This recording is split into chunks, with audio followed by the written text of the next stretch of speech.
be cross-legged. You can come to a chair, you can come to 90-90. And we're going to take our right hand and come to the top of our rib cage, just to the inside of that sternum. And we're just going to trace along, that's our collarbone. So we're going to trace along the collarbone out to where the collarbone meets our shoulder blade. So this, where we come out to the shoulder, this is the top bit of the shoulder blade that we come out to. And just kind of feel that collarbone. It's a bit of a, can you feel how it's an S shape? It like goes in, and then it comes out, and then it goes inward again, and then it comes out towards the glenohumeral joint. And it's kind of flat. And I'm going to get you just to move your arm as you kind of feel that shoulder blade, or sorry, the collarbone, and feel how that collarbone can pitch up and down, and it can also roll, or it can pitch like forward and back, and it can also pitch up and down. Feel how it can move on those top ribs. Okay, then bring your fingers out to the end of that collarbone and just kind of palpate the top of that shoulder blade. You'll go to wherever you can get that inner border, kind of go down. You might have to move your hand underneath, and you'll feel how that shoulder blade's like a triangle.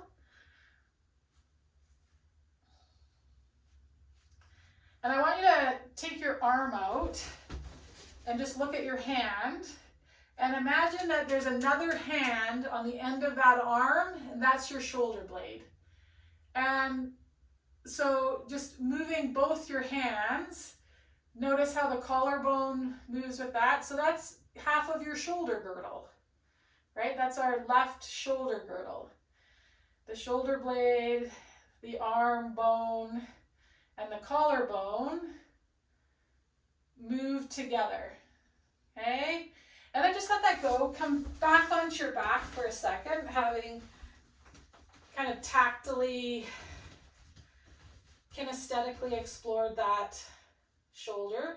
And just take an inventory. Again, notice the left side.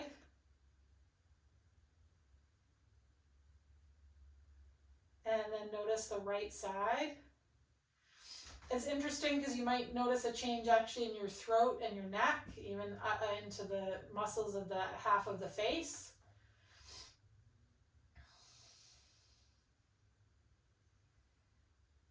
And just with the next couple of breaths, just kind of notice how things move on the left. As you inhale and exhale, and how things move on the right. And then you're going to go through that same palpation of your right shoulder, using your left hand. So sometimes in our brain, we just think of our shoulder as like, this is a shoulder, but there's these three structures that make it up. So find that collarbone and move along it. Really kind of picture how that S shape of the collarbone, the flatness of it, how the end closest to the shoulder can move up and down. That moves that whole collarbone up and off the first couple of ribs and back down towards them. We could also move the arm so that the collarbone, like a Venetian blind, pitches forward and back on those first two ribs. Just move the arm and get a sense of the movement that corresponds with the collarbone.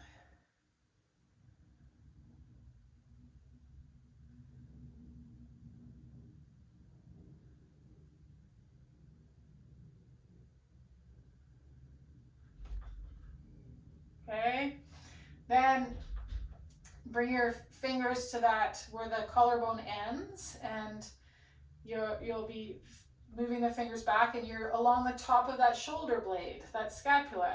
So just kind of trace the border of that scapula. It's like a triangle shaped bone, but it has a little hook and a chromium process that comes up here, and that's where arm bone comes into. So again, if you think of your right hand, that there's another hand at the end of that arm, which is the shoulder blade. And as you move your hand, just kind of get a sense of feeling how the hand on the back of the rib cage, that shoulder blade moves and that collarbone moves.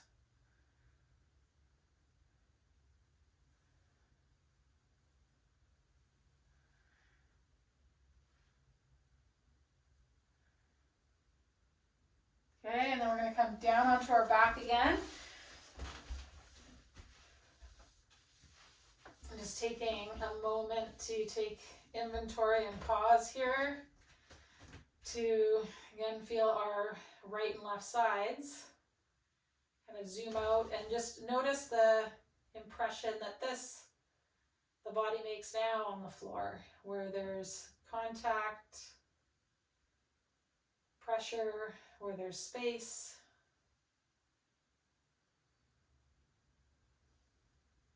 Let's take a couple of breaths.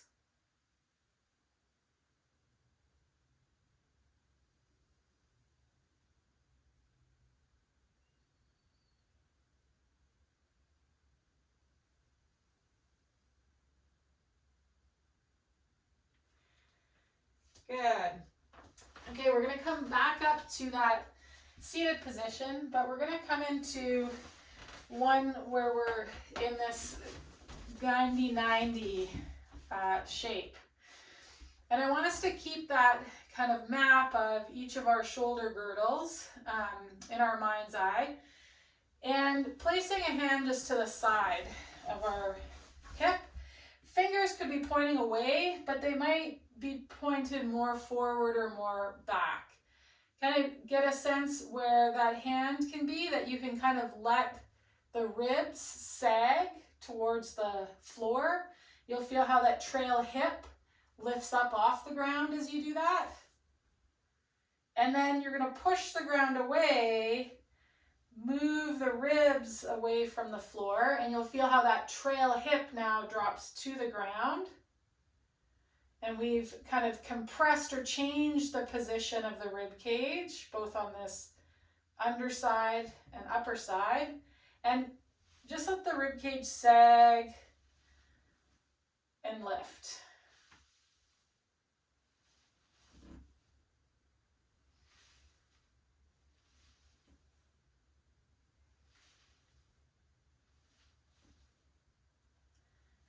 Let the pelvis move as it needs to. Might take an inhale here, exhale. You might pause, take an inhale and an exhale, and then move. And then that top hand, we're gonna hold on to the knee here. So the next time we push away from the floor, I want us to also push our knee into our hand and our hand to kind of try to pull the knee up. And then as we sag this way, think of pushing the knee to the floor, but pushing the knee up into the hand. So we're creating these kind of counter isometrics as we do that same movement. Now imagine not just the hand kind of interacting with the leg, but the hand at the other end of this arm, the hand of the shoulder blade that then connects in onto the rib cage. Especially on this press into the knee and the knee pressing up into the hand. Okay, we're going to make one other change with this motion, kind of sagging towards the floor and lifting away from the floor. And that is that we're going to bring our elbow down onto that knee. Let those top half of the rib cage, let it roll forward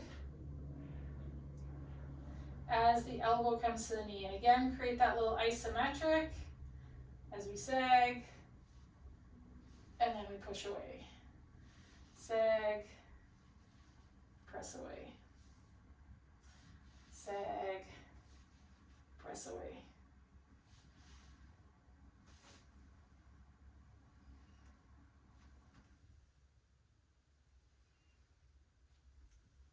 You don't have to keep your trail knee on the floor.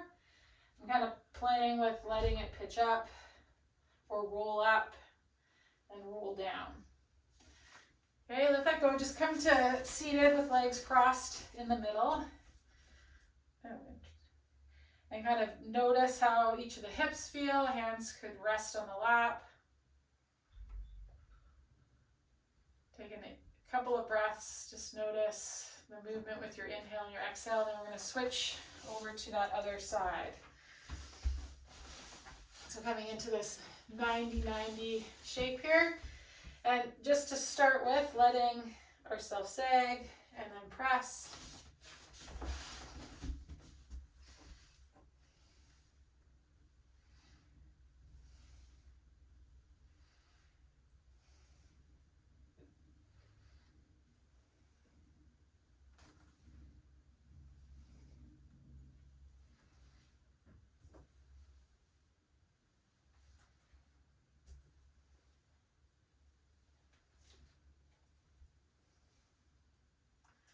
Okay, then we're going to bring that hand onto the knee.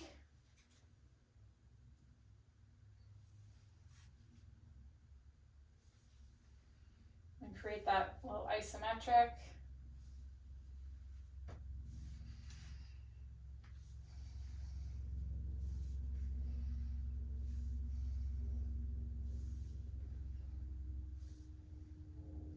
And then bring that elbow to the knee. Again, let that top half of the rib cage really roll around to bring that elbow to the knee. And you could just take 5-6 breaths here, or again, you can create that push and that sag.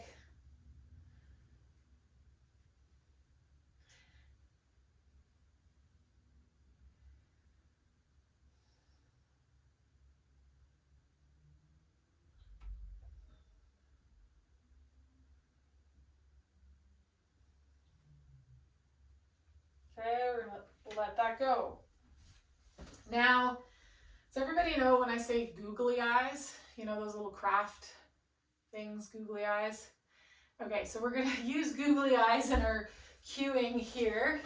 And so we're going to come onto all fours, where I want you to imagine that you've got a pair of googly eyes on either side of the collarbones, and we'll reference those. And then you've got googly eyes on the lower ribs, where they start to become floating ribs, and they're not those part of the ribs that aren't attached to the breastbone, so these lower floating ribs. And you've also got googly eyes on the front of your hip points. Okay, so you've got googly eyes, googly eyes, googly eyes. Come on to all fours.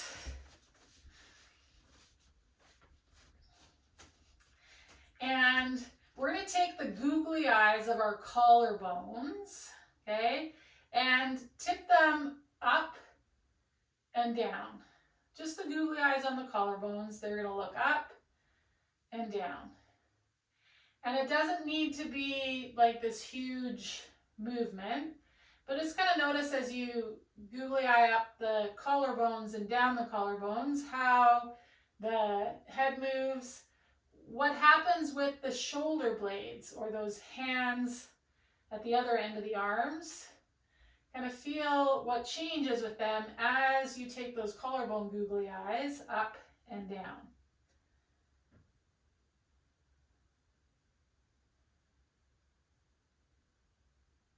Okay, let that go. Then I want you to come down to those low rib, those googly eyes on the low ribs. And you're going to think of letting those googly eyes kind of go cross-eyed towards one another, and then look out away from one another. So try to cross-eye those googly eyes, or have the googly eyes look at each other, and then look away from each other on those low ribs. And you're just moving those googly eyes.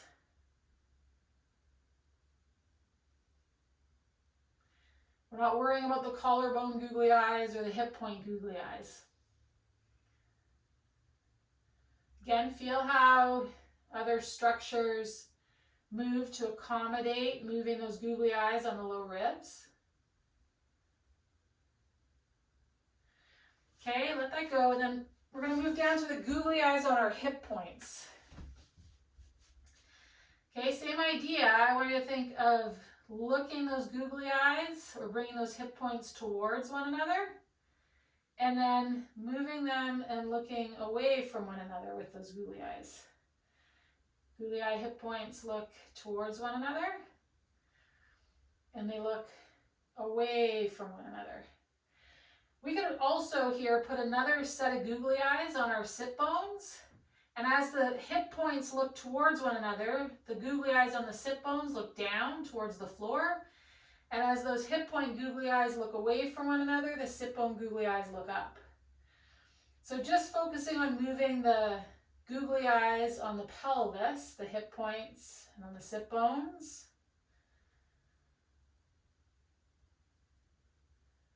Good. Okay, let that go. Now, I want you to take this kind of intention and attention of the googly eyes on those points and move into some cat-cows. And I want you to think of sequentially moving those googly eyes like we just did in isolation, but sequencing them with one another and taking that into our cat-cow. So let's start with the pelvic googly eyes and then the low rib googly eyes. And then the collarbone googly eyes look down. And then the collarbone googly eyes look up. The rib googly eyes look wide away from one another. The hip points look away from one another. And the sit bone googly eyes look up.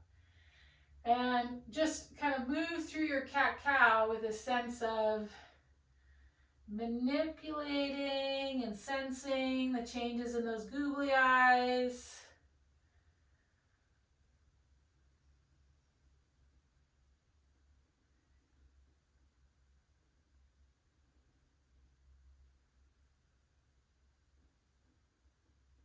Good, one more time, sequencing through. And then come onto your back and just check in there.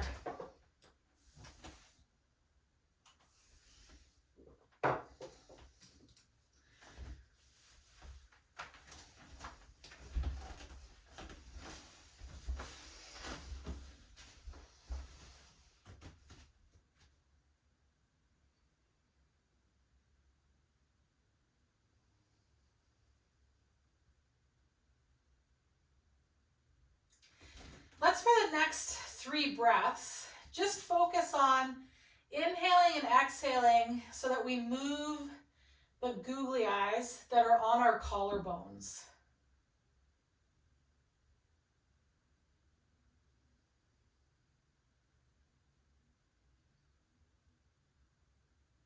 Doesn't need to be a deep breath. Just enough of an inhale, enough of an exhale that we feel movement of the googly eyes on our collarbones.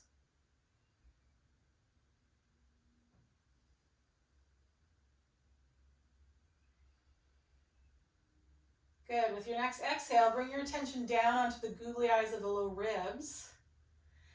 And you can even put your fingers where those imaginary googly eyes are. And inhale and imagine those googly eyes looking at each other a little bit.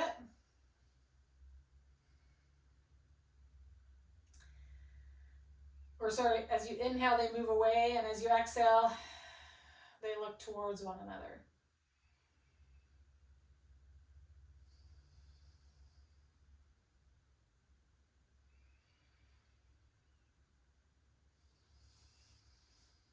So we're just sensing those low rib googly eyes for another breath or 2.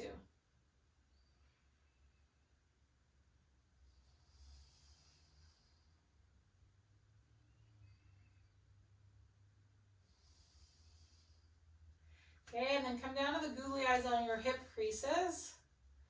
And as you inhale, those googly eyes look away from one another, widen. And as you exhale, they look towards one another slightly. Hip points widen. As we inhale, they narrow as we exhale.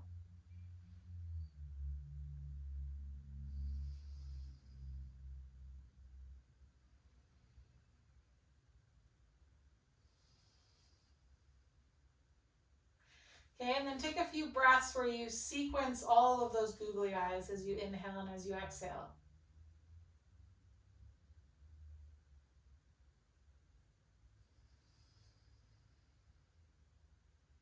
So as you inhale, collarbone googly eyes look up. Low ribs look away from one another. Hip point googly eyes look away from one another. As you exhale, hip points look towards one another. Low ribs look towards one another. Collarbones look down.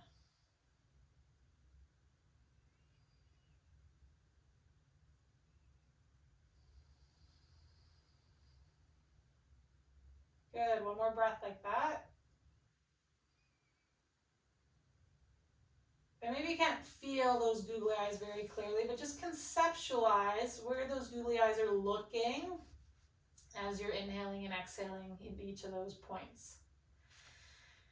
Okay, let that go. Let's come on to our side. Yeah, that the googly eye thing